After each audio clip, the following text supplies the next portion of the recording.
Hola, bienvenidas al podcast de Mi vieja quería una abogada. ¿Qué es un podcast? No sé, escuché el de Barsi para saber eso. Acá nosotros vamos a hablar de y a través de la sociología sobre las cosas que nos pasan en nuestras vidas.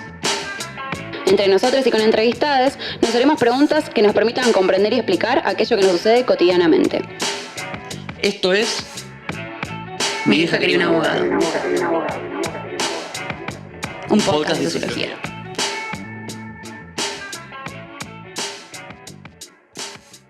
Hola, sean ustedes muy bienvenidos a Mi vieja quería un abogado, un podcast de sociología, con la segunda parte de la entrevista de Eduardo Anguita. Para los que vienen de la parte anterior, Eduardo Anguita, ex militante del PRTR en los años 70. Y bueno, en aquella primera parte estuvimos repasando los inicios de su experiencia militante por aquellos años, sobre todo en su adolescencia, así que en esta segunda retomamos un poco ese final y sobre todo su vinculación y valoración, análisis sobre el presente. Así que bueno, sin más preámbulos, lo dejamos con la segunda parte de la entrevista que le hicimos con el Rasta. Pensando un poco en toda la trayectoria de ese momento y viendo también con un ojo en el presente, ¿cómo considerás la relación medio ambivalente entre el sujeto individual, el militante, pensado como en su individualidad, y el sujeto colectivo, que es la organización y ese grupo al cual ayuda a construir y a la vez lo construye? ¿Cómo lo ves en ese momento y después? Yo lo puedo describir como él en ese momento. No. Lo otro, en todo caso, arriesgaría un comentario para que ustedes, que son parte de una generación de jóvenes, den su impresión, porque yo una definición de lo que pasa en estos momentos no existe. En aquel momento se concebía desde una mirada dogmática, porque además era una etapa, si uno mira, era la etapa fordista, era la etapa donde se pensaba el socialismo de una manera construida de arriba hacia abajo, es decir, desde el Estado, de las líneas de producción de grandes fábricas de miles de obreros, y sobre todo con un sentido muy vertical, donde inevitablemente la jerarquía, la autoridad, se construía en base a preceptos, a normas, a reglas, estatutos, y así fueran estatutos formados con la convicción leninista, atea, comunista, como quiero llamarle, pro-cubana, trotskista, pro-Moscú, o como fuera, pero digamos de una matriz marxista-leninista. Y la otra era también una visión dogmática que reproducía la jerarquía de la Iglesia Católica, de ese tipo de concepción, de organización, porque, digamos, cuando yo pienso en las dos organizaciones que más peso tuvieron en esos años, eran montoneros de PER. Y el otro elemento que quiero señalar, ya más, como vos decías, Federico, la subjetividad, el partido era la familia. Se superponía con jerarquías que tenían que ver con las jerarquías que uno sentía en la familia. Hasta ese entonces, de una manera más explícita o más larvada, el modelo patriarcal funcionaba a pelo, ¿no? Uno dice, bueno, por ahí en los 60 se dejaba fumar a los 14 años, y en los 50 no. Pero bueno, esto no hacía, y ustedes que saben más de sociología que yo, no hacía la diferencia esas pequeñas cosas, ¿no? Entonces, en ese entonces, la pertenencia a una organización, a un partido, era algo decisivo. Incluso en las relaciones sociales, uno medio se mandaba a la parte, diciendo yo formo parte del partido, yo soy parte de una organización, ¿no? Bueno, esa jerarquía, cuando uno escucha las críticas de vanguardismo, elitismo, guerrillerismo, de todas esas cosas que parecen despectivas, hay que separar la subjetividad que le puede provocar a alguien que fue militante, en el sentido de sentirse agredido, y tomar eso como, bueno, nada, como el tipo que está en el laboratorio y tiene que separar una molécula de otra molécula, hagámoslo con el microscopio y no con la vara de un doble. Entonces, nada, mirarlo de esa manera. Respecto a lo cual, me da la sensación de todo aquello que motive eslabonar la iniciativa individual y no perder la visión colectiva resulta muy interesante. Ahora, el gran problema, y acá es donde entro yo en colisión con mi propia visión de que, bueno, cuanto más horizontal, más democrática, más legal, más participativa.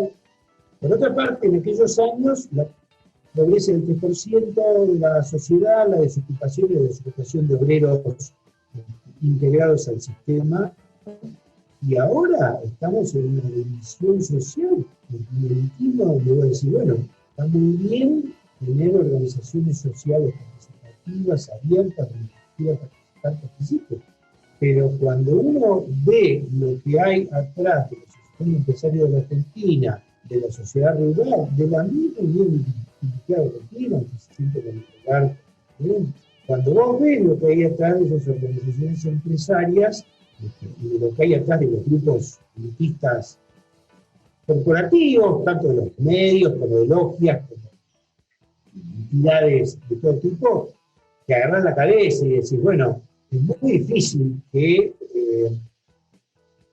tiene que confluir muchas cosas para que lo virtuoso de los movimientos horizontales, democráticos y participativos, desde mi punto de vista, tiene que confluir con muchas otras cosas para que en algún momento puedan aspirar a, bueno, hacer un cambio.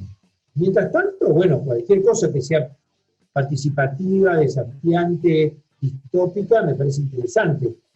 Ahora, de ahí a plantear que eso es modélico para una sociedad distinta, no me parece ni el momento ni lo que haya pasado en los últimos. Pero me gustaría saber lo que piensan ustedes pues, sobre esto. Mira, en este momento la situación es bastante diferente. Nosotros tenemos una tradición o por ahí militante bastante distinta. Por lo menos la mía, por la época en la que está. Y eso nos es difícil muchas veces traspolarnos a un momento como el cual vos estás comentando, porque nada, precisamente para eso queríamos hablar con vos, porque en algún punto es moneda corriente y creo que con justificación tener una concepción bastante idealizada al estilo de mística acerca de la época, por lo menos en el ambiente militante, ¿no? Creo que todos tienen una opinión bastante formada acerca del momento histórico del cual estamos charlando, estén informados o no estén informados al respecto. Pero todos tienen una opinión a favor o en contra, y desde, si lo querés poner de alguna manera desde nuestro lado, sí, es un momento que genera fundacional, bueno, para el peronismo es claramente fundacional, el momento de la resistencia del 58, o antes inclusive, y marca fuego el futuro de la militancia argentina. Y en ese sentido también nosotros nos preguntábamos acerca de las consecuencias que puede tener la militancia, el tipo de militancia de esa época que estuvimos charlando, y las consecuencias que uno busca y las consecuencias que uno no desea, las consecuencias indeseadas al respecto para uno y para los que lo rodean, porque uno tenía una responsabilidad en ese momento que era carne con la responsabilidad grupal al partido al cual pertenecía, al grupo. Entonces, debía actuar muchas veces, imagino, por ahí corregime, en contra de instinto de supervivencia propio y de supervivencia de su familia de sangre, imagino. Es interesante eso. Esto último, bueno, todo es interesante, pero esto último, en el sentido que interpela siempre al que fue partícipe de esos años, hay cosas en las cuales uno no puede dejar de sentir ambigüedad. O sea, no podés dejar de sentir ambigüedad respecto de cómo los que criaban hijos chiquitos, al vivir los chiquitos en casas operativas, estaban expuestos, como muchos de los que no tenían cuando eran muy chicos, pero de algún modo también nos poníamos a nuestros padres, a quienes colaboran, porque nosotros teníamos una categoría que era de colaboradores, que era gente que lo hacía con la mejor intención, pero tenían que colaborar en aquellas cosas que nosotros pedíamos muchas veces, ¿no? Obviamente porque había mucha clandestinidad, pero porque también, y esto, yo no quiero emitir un juicio, pero obviamente si alguien se acerca porque tiene convicciones de una sociedad mejor, vos lo que le decís, teneme este bolso en tu casa y no miren lo que hay, le estás limitando esa subjetividad de la cual se siente parte, ¿no? O sea, nosotros éramos admiradores de Paulo Freire y después teníamos la pedagogía nazi, feministas. Por eso es tan difícil. Ahora, yo digo, porque eran situaciones que uno pensaba que era de gran cambio y era de emergencia, porque éramos emergentes. Entonces, es muy difícil. Hay algo que vos decís que la verdad se le escapa, porque habría que hablar con antropólogos, con gente. Lo del instinto de supervivencia, no sé si no nos autoidentificamos que tenemos instinto de supervivencia. No sé si no tenemos también un sentido de la autodestrucción muy incorporado, ¿no? No lo sé, estas cosas de Eros y Tánatos que illuminan algunas disciplinas, pero llevado a la historia, ¿verdad? También hay algo de rozar constantemente y vivir todo el tiempo en diálogo con el peligro, con la persecución, con el daño físico y, en última instancia, la muerte. Entonces también quizás se pueden llegar a perder los límites de cuándo estás en peligro y cuándo no, porque es constantemente. Eso sí. Y eso creo que en distintas épocas se expresa de distintas maneras, ¿no? O sea, cuando un chico de 18 o 19 años pone en riesgo su vida y las motivaciones que lo llevan, no quiero sacar cuestiones denominadores entre la militancia o un pibe que se da al Paco, o un pibe que anda a 200 por hora en una moto, pero indudablemente hay algo que tiene que ver con esta cosa que hacemos el culto del instinto de conservación individual y de la especie. La verdad que, no sé, además en medio de la pandemia, sabemos que la única certeza es la incertidumbre, me parece un buen terreno como para adoptar puntos suspensivos, ¿no? Por eso me parece bien introducirlo, lo que decía vos, Rata, de decir, bueno, que como muchas veces hacemos los periodistas, hago una pregunta, otra pregunta. Corresponde que nosotros pensemos que lo mejor no sé, ustedes habrán leído Arario, a mí me parece interesante el historiador israelí, no sé si lo leyeron, Arario. Es muy interesante. Esta obra tiene varios bestsellers ahora, ¿no? Está dando vueltas por ahí. Sí, hace 3 o 4 años que se convirtió en un historiador en las charlas TED, pero la verdad que es súper interesante. Sí. A ver, el punto de partida del tipo, un comento muy al estilo resumen, el tipo lo que dice es que la especie del Homo sapiens exterminó a otras especies de homínidos. De pensar que fue la que mejor se adaptó es de una generosidad grosísima, ¿no? O sea que si convivimos con otros homínidos, tuvimos la habilidad de exterminarlos. Entonces, estas cosas de los genocidios, posiblemente los primeros genocidios no tengan registro porque no había escritura. Pero, digamos, ponen tela de juicio la especie. Bueno, lo pone muy a tono con los lenguajes y las narrativas actuales. Pero bueno, me parece interesante a alguien que vaya contracorriente en estas cosas, ¿no? Te saco un poco del momento pre-dictadura del 76, incluso te traigo más para el presente y te quería preguntar, vos estuviste detenido, saliste después de 11 años, como hemos podido leer y escuchar y, digamos, conocemos un poco de la historia, y después de mucho tiempo se deciden a escribir, como mencionaste, con Martín Caparrós, el libro La Voluntad. ¿Qué los lleva a ustedes a escribir ese libro con tamaña ambición y digamos, de una gran envergadura? Y si hay una intención ahí de poner sobre la mesa quizás la humanidad de la militancia y de los militantes, más allá de la militancia como concepto abstracto, sino de los militantes como personas, con todo esto que vos venís señalando de los miedos, las preguntas, la ambigüedad.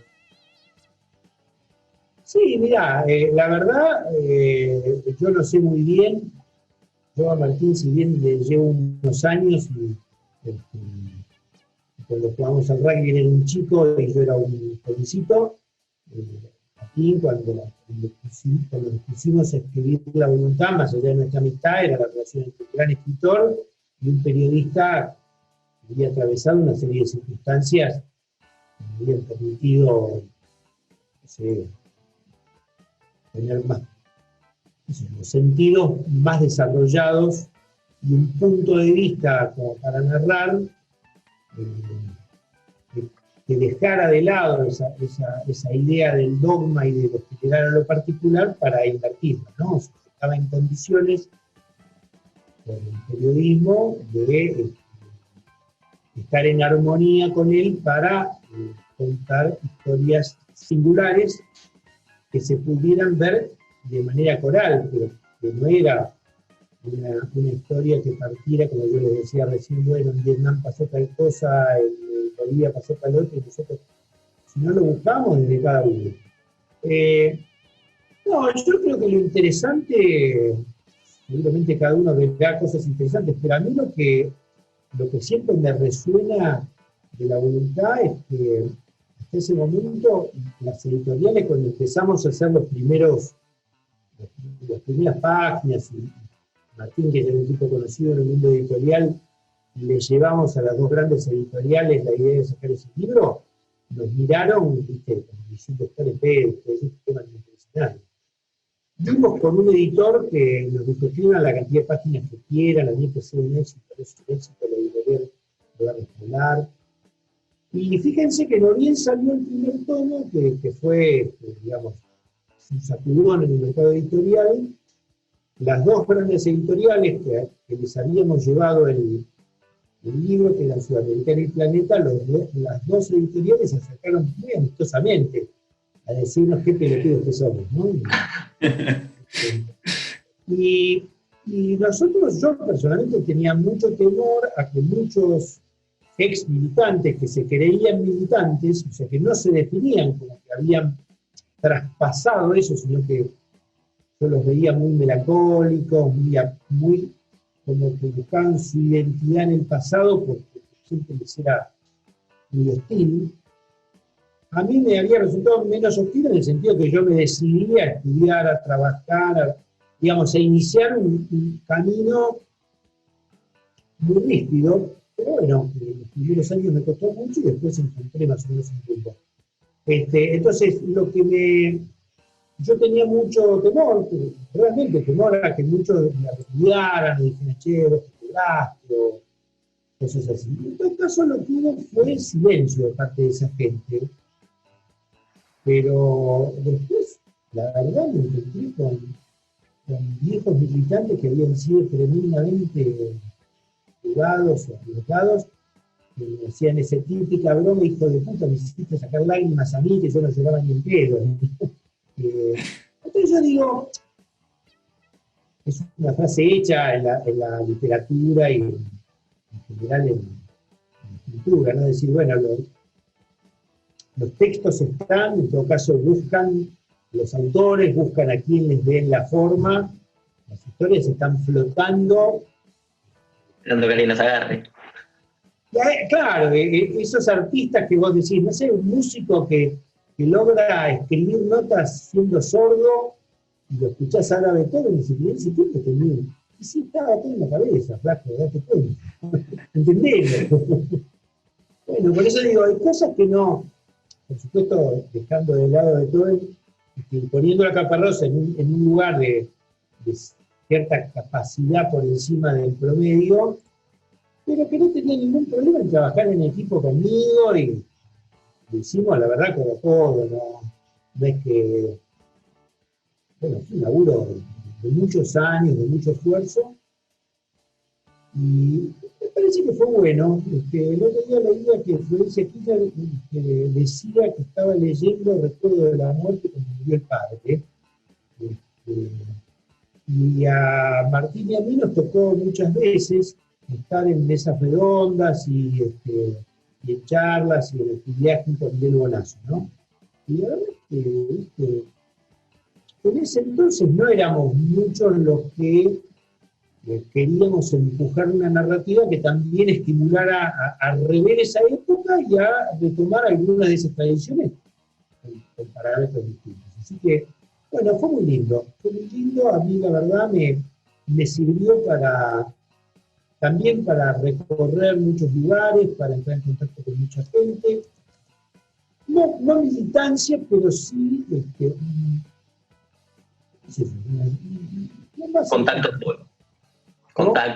Contacto, red, vinculación política. Mucha estimulación a gente, ¿no? O sea, mucha gente se sentía estimulada, porque bueno, yo tengo el recuerdo de tantísima gente que se nos acercaba y se nos siguió acercando, ¿no? Gente incluso muchos años después, con grandísimas responsabilidades políticas, empresarios, hasta algún miembro de la Corte Suprema que nunca lo va a confesar, diciendo, boludo, yo estaba en el tercer tomo de La Voluntad, ¿no? Como diciendo, yo en la época de la dictadura fui militante, le jugué la vida, y vos me ves acá en el Palacio de Tribunales como miembro de la Corte, y me podrían haber matado. Que lo decían en forma cómplice. Pero bueno, qué sé yo creo que a mucha gente le habrá salido para algo. Otro es como todo, habremos avivado giles. Por suerte, no hay derechos de autor. La verdad es que tenemos miles de preguntas. Yo tengo miles de preguntas, pero como el tiempo también es finito, voy a intentar encarrilarlo hacia sus últimas 2, 3. Vale, hacemos un par más y si quieren, en un tiempo, con todo gusto, o invitamos a alguien más de esa época, que hay gente de conte interesante, posiblemente más interesante que yo, que puedo sumar. La idea era no hacerla por Zoom, hacerla en vivo, con facturas mediante, con un mate, pero la verdad que se complicó. Sí, por un tiempo se complicó mucho. Por un tiempo no hay mate compartido, entonces. Yo te quería preguntar si, pensando, digamos, y integrándonos nosotros de este lado, ¿por qué, y esto probablemente llevará a un libro y varios libros de debate, ¿por qué consideras que se perdió, por un lado, y por lo otro, si considerás que hay una derrota moral que haga que ahora en el presente las aspiraciones y deseos y objetivos de la militancia actual aspiren a un poco menos, más allá de los métodos? Me refiero a los objetivos. Bueno, que se perdió aquel proyecto de revolución, sin duda, el grado de ambición está explicitado de una manera no metafórica. O sea, yo creo que son algunos poetas, esto se expresaba con documentos con una lógica cartesiana. Pensé que el otro día Nietzsche, cuando escribió su documento, lo escribía con la misma lógica que escribía cuando él era comandante montonero, digamos, eso es para tu mamá, ¿viste? Eso es para alguien que lo agarre y le diga, flaco, tenés más de 70 años, no te lo culés, ya no se escribe de esa manera. Es un tipo muy inteligente, pero si vos mismo te metés en un embudo a la hora de usar el lenguaje, estás jodido. Eso, la lógica de esos años era vencer o morir, pero la muerte era O. Y yo lo de ustedes, lo de ahora es I, es O. Perdimos y ganamos. Y bueno, son épocas distintas. El Eduardo de 67 años, ahora con una visión conservadora, yo veo los pibes que vivieron en la Villa 31 liderando comedores, y los vivo con la misma ética que los compañeros que caían combatiendo. Por otro lado, sé que lo hacían para darle de comer a los pibes. Yo hace un par de años iba al bachillerato popular de la 31 a dar clases, de la poderosa. Y de verdad que no tenía la más mínima aspiración de sentirme militante, pero me encantaba encontrarme con chicas o muchachos de la edad de ustedes que daban clases bastante bien.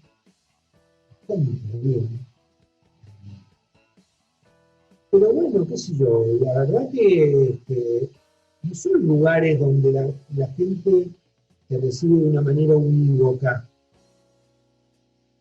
Salvo Nacho Levi y otros que se fueron a vivir a las villas, los mejores militantes de la Poderosa son esos villeros que Nacho y otros convirtieron en intelectuales orgánicos,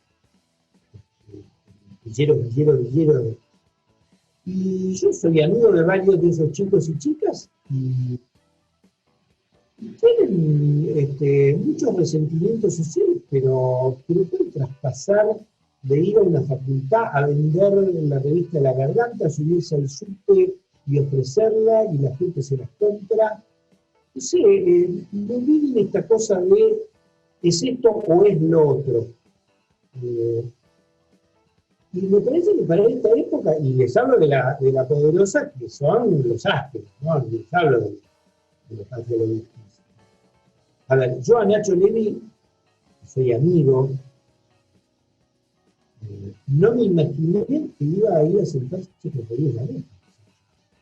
Indudablemente que se sentara con Alberto me parecía lógico, y sin embargo en un audio que me mandó unos días antes cuando murió Ramona, dije, Nacho se va a tirar contra Alberto, porque estaba tan caliente, que le va a pegar Alberto. Y su primer peor era el tema de él.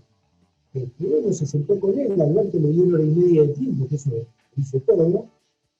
Y bueno, después la nota lo llamó. Entonces, a mí esta cosa de ambigüedad, si querés, no me parece mal. Esta cosa de internarse por caminos donde no sabés si tenés retaguardia ni tenés respuestas, para esta época de incertidumbres, de indefiniciones, no me parece mal. Ahora, antes vos te tenías que comprar el futuro. O sea, vos con la revolución ya decías uno que quería ser maestro de escuela, otro quería ser la contrainteligencia para matar a agentes enemigos, te encontrabas con todo, ¿no? Los que querían ser militantes populares y otros que querían ser agentes del Estado comunista para masacrar al enemigo. Hoy día no me imagino a nadie construyendo utopías tan adversas, tan raras, como las que nosotros teníamos. Yo me estoy preguntando en mi vida, yo no sé qué quería hacer. Seguramente lo quise ir a los temas grandes, pero era casi obligatorio tener una respuesta a qué querés hacer del futuro. Me parece que esta militancia tiene un compromiso más con su tiempo, y con tiempos muy ambiguos, muy indefinidos, y en una sociedad que, como yo les decía antes, aparentemente no da margen para esta ambigüedad porque es una picadora de carne. Y sin embargo, bueno, ahí estamos, transitándola. Yo no saco conclusiones, pero estoy mucho más feliz ahora que hace un año atrás, ¿no? Me parece que lo que está transitando la sociedad con esta postura de diálogo, con este gobierno que desde mi punto de vista es centrista, pero que tiene convicciones para intentar transitar un camino de participación y de democracia, esto es muchísimo mejor de lo que hemos vivido en los años. No sé si con esto alcanzo a decir algo, me gustaría saber qué piensan ustedes, porque me metí muy en el día a día de la política y en el día a día de la militancia. Y probablemente en mí vas a encontrar más oposición que en el resto del grupo que conformamos, somos 11 personas, pero yo entiendo que escapa por la tangente de todo el tema de la conversión. Sería motivo para el siguiente encuentro en vivo para hablar de política actual y por lo menos de los años recientes, porque implica todo otro tema de debate que interesantísimo, también para hablar con vos y sabiendo y habiendo vivido una enormidad de, digamos, como varias vidas en una misma vida, pensar la realidad habiendo pasado por aquella experiencia. A mí me parece que sería interesantísimo y estás cordialmente invitado, obviamente, a cuando se reanude la vida cotidiana, a participar, sin dudas. Te hago una última pregunta que me preguntaron algunos seguidores. Si identificás alguna herencia, legado, tradición militante que se pueda vincular así, no te digo exactamente, pero que se encuentre ahora en alguna organización, con alguna de aquella época. Sí, está una capilaridad entre aquellos que fueron militantes y tuvieron trato cercano con militantes actuales, ¿no? Digamos, de los movimientos, los llamados movimientos sociales, en sus distintas vertientes, siempre hubo continuidades, temas de rupturas y cambios generacionales, en otras situaciones. En la militancia de los 60, 70 y 2020, sociológicamente hay 2 generaciones y media barra 3. Pero bueno, por ejemplo, Nacho Leni en algún momento había hecho un approach muy grande con Emilio Pérsico, a través de Juan Grabois. Yo lo quiero mucho a Juan. Me parece de esos tipos con un desparpajo total, o sea, que coincidas o no, un tipo frontal, que se pelea consigo mismo, se pelea con sus hijas como si él fuera el chico y las hijas fueran las grandes. Bueno, es lo que yo les decía de los Eliashev, ¿no? Además yo lo conocía el padre de Juan, muy soberbio, lo digo porque lo conocí, muy seguro de sí mismo, muy pagado de sí mismo, y de un peronismo que se volvió a la ortodoxia y que defendió posiciones del peronismo ortodoxo cuando es casi una vergüenza ese peronismo rastrero que dialogaba con los dictadores. Y Juan, el padre de Juan lo cuenta pajarito, que dicen, que decíamos al padre de Juan. Entonces siempre hubo capilaridad, y Nacho Leni, cuando lo conoció a Emilio Pérsico, me decía, qué capo que es Emilio, dice, te envuelve, dice, me invitó a charlar y él hizo la comida.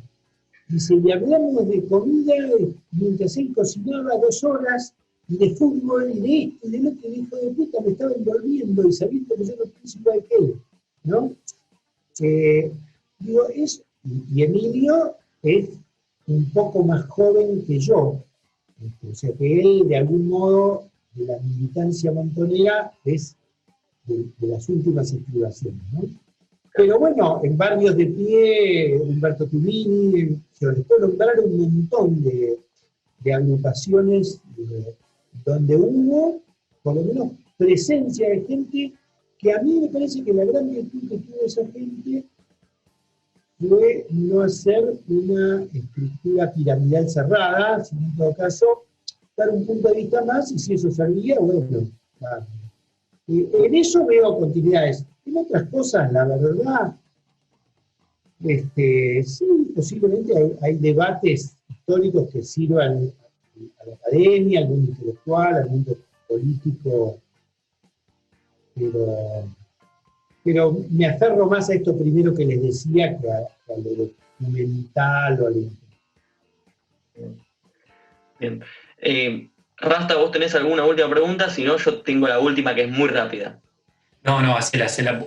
Tengo, pero si no, la verdad que no vamos a terminar nunca. Y lamentablemente tenemos que adaptarnos al formato que manejamos, pero si vos no lo permitís, Eduardo, haremos una segunda, tercera, cuarta, la que vos estés dispuesto a tolerar, porque nosotros estamos acá a pie del cañón. Una rápida. Acá al podcast y en general al grupo nos preguntan mucho, che, ¿qué libro recomiendan para esto? ¿Qué libro recomiendan para lo otro? Si tenés que recomendar un libro de aquella época, no tuyo, vamos con... Lo tuyo lo recomendamos nosotros. Si tenés que recomendar un libro que quizás con el que te hayas quedado vos de esa época y uno para la actualidad. De aquella época te referís a libros que nos servían en la época de la militancia. Es difícil elegir un libro, porque lo que les voy a decir es un libro que yo después hice el libro de culto, que es Operación Masacre, pero en ese momento a mí no me servía del libro de culto, pero a mí me parece que Operación Masacre lo que tiene de extraordinario, y por eso lo recomiendo, es que está escrito por un tipo que hasta que se topó con una situación donde había un fusilado por la dictadura de Aramburu Rojas en condiciones ilegales, hasta que se topó con eso, no era opositor a la dictadura de Aramburu Rojas.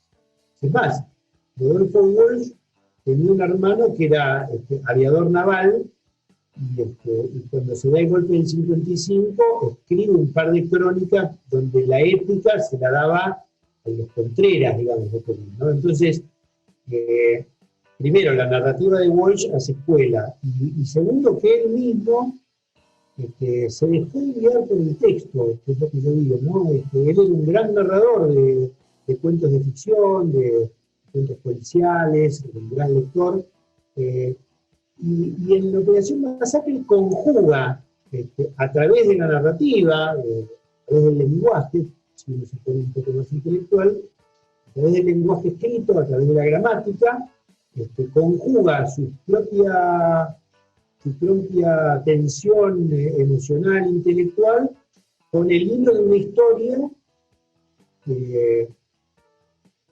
más que la investigación es la narración, es la redacción la que lo lleva a investigar. Entonces, es muy interesante este tipo de libros, que eran libros por un lado urgentes, por otro lado sistemáticos, cuidadosos, buscando la verdad. Así que sí, un libro de esa época... Operación Masacre. Operación Masacre. Muy bien. ¿Y después me decías? No, y si tenés uno ahora... que con el que te llevarías a todos lados. Si tenés así, te ocurre en el momento, si no, no pasa nada. Bueno, voy a decir un poco, estoy hablando mucho de Tomás Piketty, y me da la impresión, yo lo pude ver un par de veces a Piketty, el autor del Capital del siglo XXI, y me da la impresión de que es un libro muy difícil, no lo leí entero, lo leí varias veces, pero es como El Capital de Marx. Es un libro que meterte en el borde, lo puedes leer 20 veces y cada vez leíste una cosa. Pues me da la impresión de que si hay un ariete por el cual entrarle a esta imposibilidad de dimensionar la incertidumbre, es por conversar acerca de aquellas cosas que sí se pueden dimensionar, que son las desigualdades. Y que ahí, porque vos decís, ¿cuánto vale tu empresa? Ahí depende de la cotización de la bolsa, si son los activos, si son la valoración financiera. Ahí hay todo, pero las desigualdades y las políticas fiscales En algún momento es como las vacunas, lo que pasa es que yo no vengo del mundo de la biología, entonces, la verdad, preferiría una narrativa que me resulta muy compleja y ajena en algún sentido, pero yo recomendaría acostarse con un libro abajo de la almohada, ¿no? Por algún lado. Les traigo una del rugby para cerrar. Muchos jugadores de rugby duermen con la pelota, porque es lo que te hace buscarla en el partido. Muy bien. Bueno, gran cierre.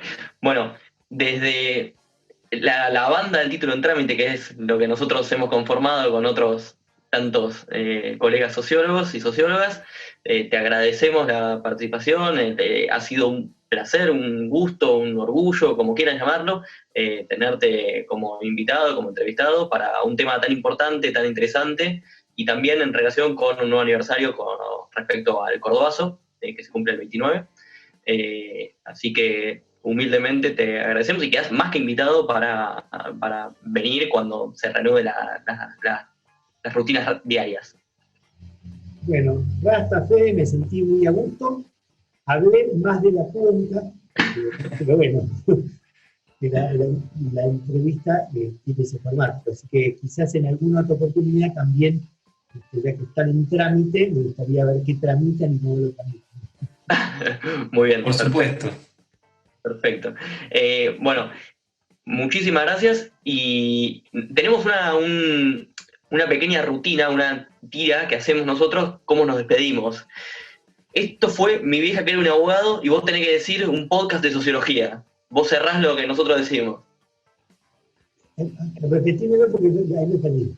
Yo digo, esto fue Mi vieja quería un abogado y vos decís un podcast de sociología. ¿Vamos?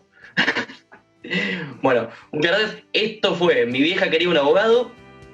Un podcast de sociología. Muchas gracias.